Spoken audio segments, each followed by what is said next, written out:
Hello folks, today we're gonna discuss NACA airfoils, what they are, what are the most common ones, and I'm gonna briefly describe how to read digits of the NACA airfoil in case of 4-digit airfoil specifically.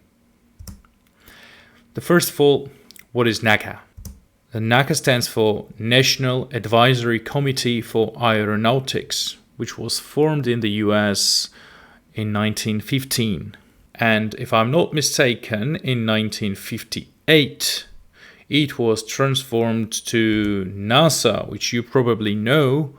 It stands for National Aeronautics and Space Administration. So, when the NACA was formed, they decided to create some database of airfoils and made a lot of tests in the wind tunnel of different shapes, basically to create the most optimal airfoils for specific regimes.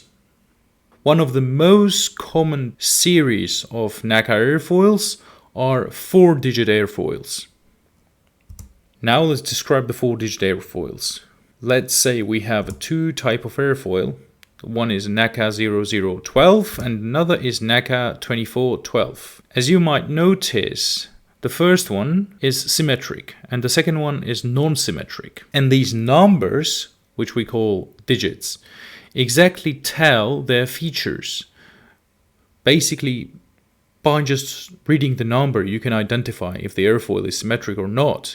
And it is fully based on the main parameters of the airfoil. If you don't know what are airfoil parameters, you can have a look on my previous video where I described everything regarding that topic. So the first digit stands for maximum camber in percentage, and percentage is based on the chord length. And the second digit stands for maximum camber position, where this maximum camber is located.